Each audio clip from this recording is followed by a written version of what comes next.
From the Cronkite studios in downtown Phoenix, this is Cronkite News. Video surfacing on social media shows what appears to be a possible tornado touching down in Arizona today. And storm chances still in play after an active day across the valley and the state. I'll break down all the details coming up in just minutes. We'll also take a closer look at how people's thoughts on climate change have shifted over the past 5 years. And esports eyes strain, why gamers may need to start stepping away from the screen more. Cronkite News starts now. Good evening and welcome to Cronkite News on Arizona PBS. I'm Matthew Roy. And I'm Jennifer Alvarez. Thanks so much for joining us. Our big story tonight, a possible tornado touching down in New River. This incredible video shared with us shows the weather phenomenon in action. There's no word yet on any damage or injuries. And here's a wider look at the storm's cell. More tornadoes are possible throughout the day. Other parts of the valley are getting hit with severe flooding as well. Maricopa County tweeting out this GIF saying, "Make sure you're prepared and don't be this guy." Mike shared this video of the storm drains keeping busy in the East Valley. And check out this Home Depot underwater at Crimson and the 60. We have full team coverage headed your way. Marcella is going to give us a live look behind the scenes when storms strike. But first, let's go to Jordan Evans with what's happening right now. Thank you, Jenny. In fact, you're right. On social media, videos have been surfacing of the possible tornado that touched down in New River earlier this afternoon. So I want to take you to radar right now. Let's give you an update on what's happening. Thankfully, the tornado threat has actually diminished for the state. As you can see, the dust is actually the issue we are concerned about as we head you down to the south. So let's take a look down there. We've actually got a brand new dust storm warning that has just been issued by the National Weather Service office there in Tucson. A wall of dust has actually been observed just south of Casa Grande, and it is making its way south there along I-10 towards Tucson. So remember to pull aside and stay alive. Do not be driving in that dust storm as it is going to be reducing visibility quite a bit. Up to the north, we've got some showers of thunderstorms moving away from Payson up along the 260 towards the New Mexico state line. And a little bit further out to the west, we've still got some flash flood warnings that are in effect until the evening hours tonight. And actually another thunderstorm is going to be tracking here into Black Canyon City within the next half hour or so. So we could see some more heavy rains come up here in just a minute. But here's the big picture. All these areas shaded in purple, that is a severe thunderstorm watch that still remains in effect until the evening tonight, which means any of these spots could still see severe thunderstorms later this evening. We're talking hail, wind, flash flooding, and lots of lightning. But we're going to be tracking all these details for you in just minutes in your full forecast. With parts of the valley at risk for flooding, Maricopa County Flood Control is expecting to be hard at work all day and even into the evening hours as more rain is predicted to hit our area. Cronkite News reporter Marcella Baedo headed over to the county's Flood Alert Center to see how their meteorologists are preparing. Marcella? We went behind the scenes today with their staff to see how they're keeping up with this severe weather we've been seeing here today. For meteorologists here at Maricopa County Flood Control, today is a busy day. With all the recent storm activity, flooding is one of the biggest concerns. These radar maps help the Alert Center staff locate the areas in the valley which run the risk of flooding. One of their main responsibilities is to monitor their alert network, which is made up of weather stations, rain, and stream gauges. This helps them in knowing how much rain is actually falling in different areas of the valley.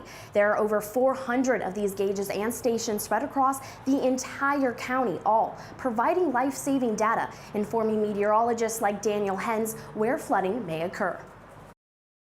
We take that information and we let other municipalities know, okay, these roads need to be closed. Maybe this neighborhood might need to have evacuations, or this particular dam or basin is filling up with water. Someone might need to go out and take a look at that. Those people who are sent to go and take a look at possible dams that are at risk of flooding can be called into work at a moment's notice when the valley sees a surge in storm activity like today. People that specialize in dam safety, GIS, our operations and maintenance staff that actually will send out to the dams and basins to monitor. All those folks will actually get notified. They come in and we actually, like I said, set up our operations center, and it kind of grows upscale.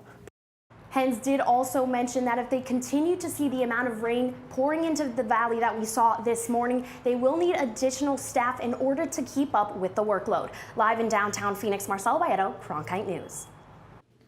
For continuing coverage of the monsoon storms today, follow us on Facebook and on Twitter, and find us online at cronkitenews.azpbs.org. World leaders are gathered in New York City today for the United Nations Climate Action Summit to discuss plans to reduce greenhouse gas emissions worldwide. The meeting happened on the same day we learned Arctic sea ice shrank to 1.6 million square miles for the annual summer low.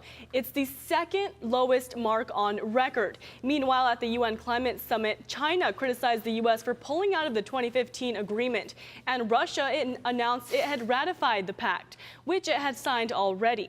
Now, the last 5 years has seen a noticeable shift in where the American people stand on climate change and climate action. And you might find some newfound opinions in some unexpected places. Last fall, the Yale program on climate change communication created maps that show how Americans' climate change beliefs, risk perceptions, and policy support vary. 61% of people across the U.S. are worried about climate change. I talked with some people who took part in Friday's youth climate change strike in downtown Phoenix to get their thoughts on climate change. Climate change is going to impact everyone. It's going to impact the poor, the rich. Obviously, a lot of poorer, marginalized communities are going to be impacted at a much quicker rate, but everyone will eventually feel the effects of climate change, and it's really important that we stand up to it and make a difference. That everything else by comparison is going to almost be meaningless if we don't come to terms with climate change. And we need to take action now, and we have to do it for our children and for future generations to come. We need to think about 30 more years, 50 years more. So when researchers asked people how worried they are about global warming, 60% of people in Arizona say they are concerned. But let's break that down by county. In the most populated county in Arizona, 59% of people report they are worried about global warming. That's right on par with the national average. If we head south to Pima County, we see that 69% of people are concerned with warming, and that's actually about 8% higher than the national average. Finally, if we take a look up to the northwest, Mojave County reports that only 50% of people are concerned with global warming, and that's down 11% from the national average. Live from the studio, I'm Melanie Porter, Cronkite News. So now we want to hear from you. What's one thing you're trying to do to reduce your impact on the climate? Just go to our Cronkite News Facebook and Twitter feeds to join in on the conversation and share your thoughts with us. When Arizona schools opened their doors this fall, 21% of teaching jobs had not been filled, and close to half of the teachers who were on the payroll did not meet state certification standards. That's according to a new survey of state school systems by the Arizona School Personnel and Administrators Association.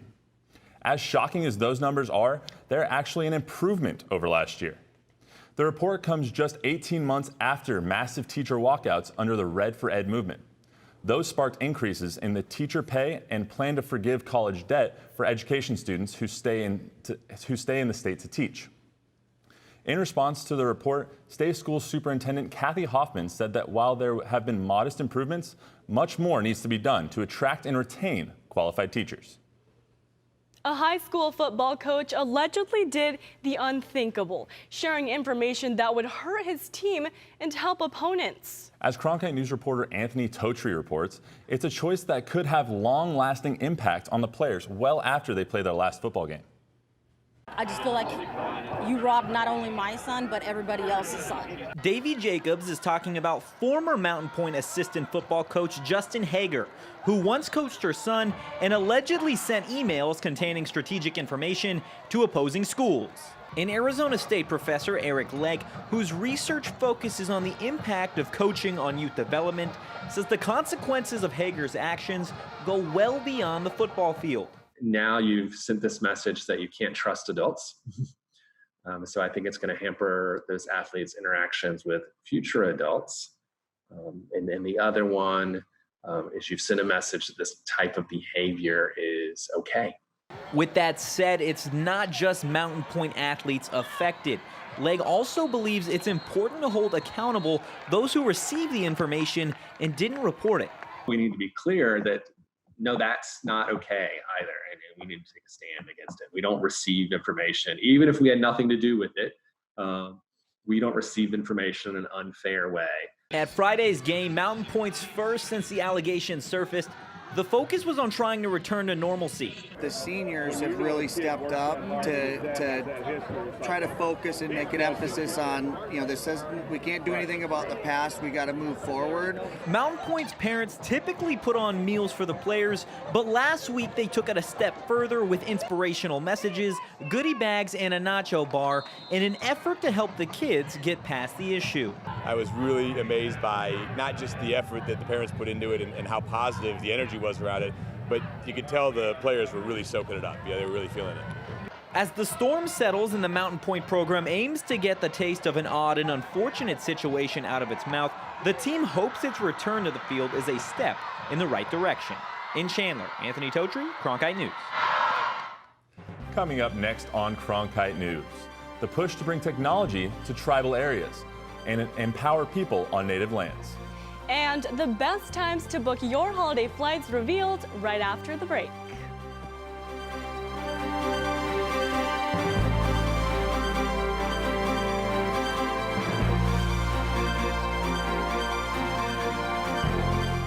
Cronkite Noticias is the Spanish-speaking division of Cronkite News, covering topics such as economics, education, sustainability, immigration, and border relations. Cronkite Noticias strives to serve the Spanish-speaking community in Arizona. Under the guidance of prominent Spanish-speaking professionals, students at the Walter Cronkite School of Journalism develop content for our broadcast partner, Univision, as well as on Facebook and Twitter. Explore Cronkite Noticias at cronkitenoticias.azpbs.org. Stay in the know on the go. At Cronkite News, we work hard to report the facts and keep you updated, whether we're on set or on the scene. Taking it from the studio to the field. So I'm here in South Phoenix. In Phoenix, we're just a click away. Follow us on Facebook and Twitter, or find us online at cronkitenews.azpbs.org. Millions of people die every year from drinking dirty water. I would never have felt I had the ability to do something without ASU pushing me. We built filtration systems out of local materials with the people. To see those kids drink clean water for the first time, it's the most rewarding feeling that you can ever have. I went to ASU because I wanted to change the world. The thing I never would have expected is how the world would have changed me. Wireless access is something most of us take for granted. We shop, we search, you may even be watching this show on a mobile device. But in rural areas, particularly tribal areas, broadband access can be spotty when it's available at all. That problem was the topic of a meeting today in Washington, as Hannah Ehrlich reports from our Washington, D.C. bureau. One speaker at today's National Tribal Broadband Summit said access to reliable, high-speed broadband is an important equalizer for rural areas. But access in those sparsely populated areas continues to be a problem, which is why the government is stepping in. Federal Communications Chairman Ajit Pai touted a 10-year, $20 billion program to help service providers reach those remote areas. The FCC recently launched my proposal to create a $20 billion reverse auction to connect homes and small businesses. We are calling this our Rural Digital Opportunity Fund. The plan continues an Obama-era program. Under the so-called reverse auction, companies submit bids to provide service, and the FCC awards funding to help those with the lowest bids deliver it. White House official Doug Holscher told the summit audience that access to broadband is an important way to empower citizens and to be an equalizer for communities across the country. It's also about improving government services and public safety, and that's a very important thing for every community across our country, and broadband can help be, again, an important equalizer. Pye stresses the need for broadband, which can help deliver medicine and health services to Native communities that might not otherwise have them. If you can't find a specialist in your community, telemedicine or telehealth might be one of the best ways for you to get the care that you need. But that requires, of course, a broadband connection. And that's what our rural healthcare program is designed to address. Today's meeting included breakout sessions with tribal officials and representatives from the FCC, Interior, Education, and other departments. The two-day summit concludes tomorrow when Arizona Senator Martha McSally is scheduled to be the keynote speaker. In Washington, Hannah Ehrlich, Cronkite News. With more and more people moving to Arizona from California and other states, places to live are in high demand here in the Valley. But an increasing population isn't the only reason, according to a report by the Arizona Multi-Housing Association and the National Apartment Association. Millennials seem to be staying up in apartments longer, and more baby boomers are becoming attracted to the apartment lifestyle. The report revealed that by 2030, Phoenix will need at least 150,000 more apartment units. Well, the first day of fall is here, and apparently this is the best time to start planning those cold weather trips. According to AAA, the ideal time to buy air travel for Thanksgiving and Christmas begins Wednesday, but you need to move fast. By Halloween, most of the good deals will be over, and flights will start filling up as travelers rush to make those reservations. While there's no absolute guarantee to make sure that you're getting the best prices available, being flexible with travel dates can help. For Thanksgiving, fly on Monday, November 25th, or Thanksgiving Day. And Christmas is similar. Flights on Christmas Eve and Christmas Day are traditionally the cheapest. Also, watch out for hidden fees like checked bags. Those can really impact costs. After the break, how air pollution could be affecting babies who are still in their mother's womb. I'm Matt Berry, ESPN Sports Center anchor and graduate of ASU's Walter Cronkite School of Journalism and Mass Communication. With its bachelor's and master's degrees in sports journalism, the Cronkite School is preparing the next generation of sports journalists to tell stories that matter, stories that excite, inspire, and inform. Cronkite immerses students in covering sports at all levels in one of the country's top sports markets.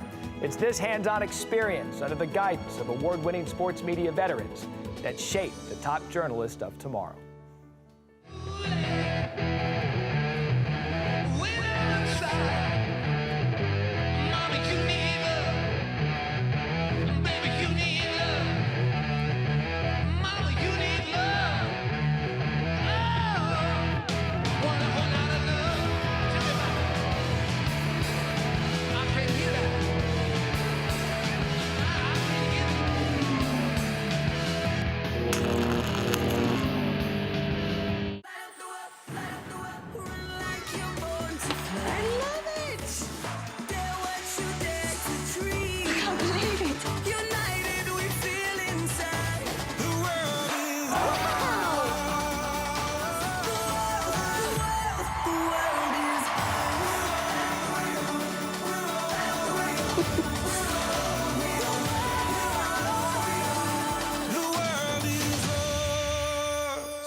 For the second week in a row, the number of measles cases in the U.S. remain the same. This, according to the Center of Disease Control and Prevention. 2 new cases were reported to the CDC last week, but 2 other cases were determined to be false alarms. That means the total number of cases in the country remains the same.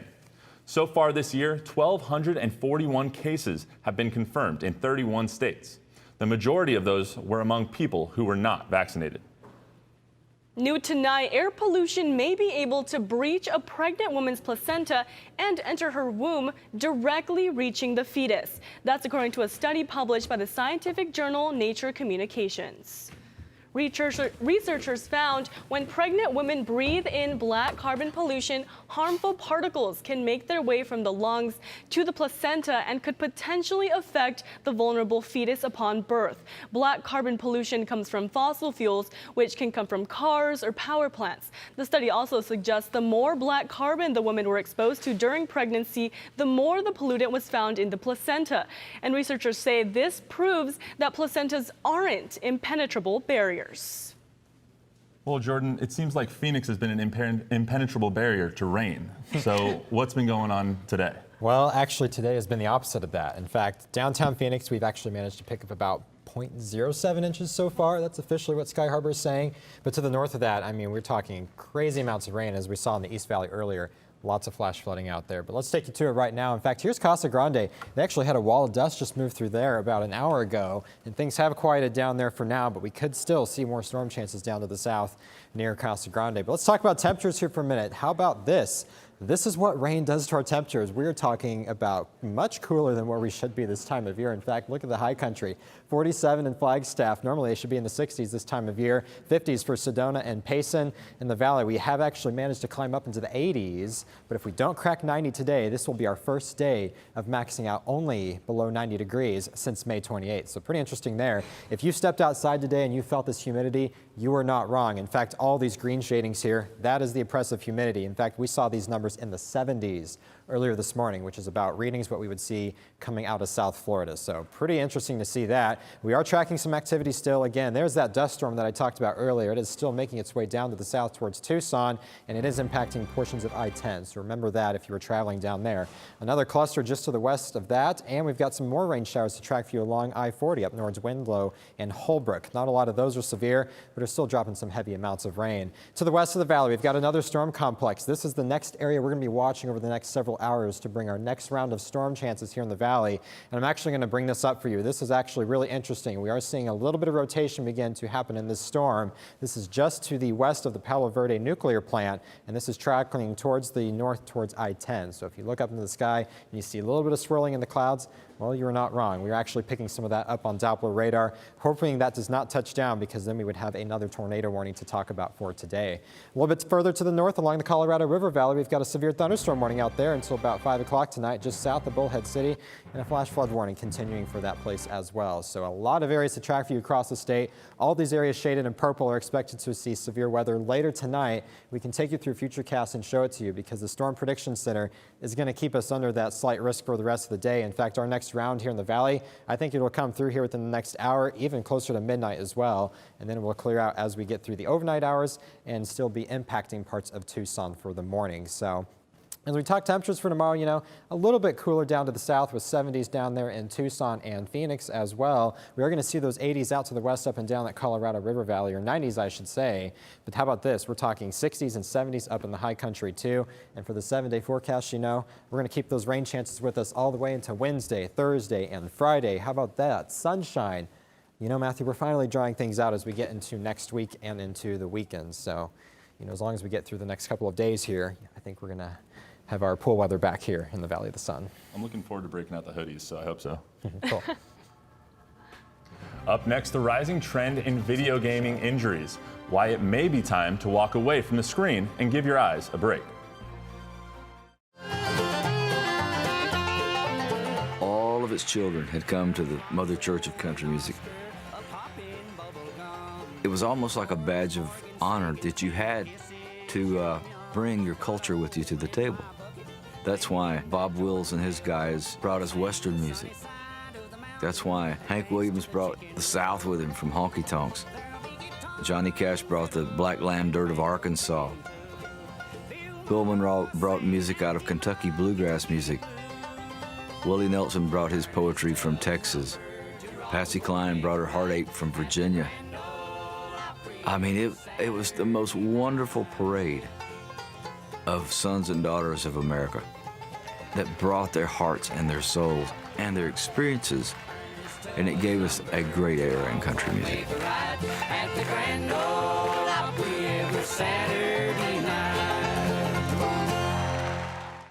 On the next Arizona Horizon, New York Times lawyer David McCraw joins us for a conversation about his new book, Truth in Our Times, Inside the Fight for Press Freedom in the Age of Alternative Facts. That's on the next Arizona Horizon. I'm Judy Woodruff. On the next News Hour, movie star and mogul Brad Pitt on his work on and off the screen. That's Monday on the PBS News Hour.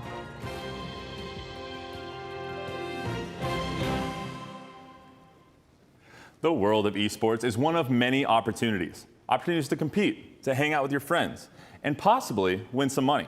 But with those opportunities comes a cost. Esports reporter Eric Ruby dissected the risks associated with the rewards. Sometimes esports isn't all fun and games. Extended time in front of a screen and exposure to blue light rays, a type of high-energy visible light, can lead to intense eye strain and eye problems. Blue light exposure is associated with macular degeneration, so eventual significant effects on your central vision. It's hard to say how much exposure for how long causes damage, but everybody's eye is uniquely different. According to Dr. Factor, a good way to keep your eyes healthy is by limiting the amount of blue light rays that your eyes take in. While there are options to limit blue light rays during screen time, like protective glasses and software, pro Overwatch player Ashley Trill Powell believes there's another, simple way to keep yourself healthy. You definitely need to take breaks, without a doubt. Like there is people who are just like machines and they can just like play the game 24/7 and just grind, which is like, if it works for them, sure, like that's completely fine. But like, for me personally, I definitely like taking breaks. But eye strain isn't the only health concern esports athletes have to be wary of. Along with maintaining their physical well-being, many esports organizations have also put a focus on players' mental health.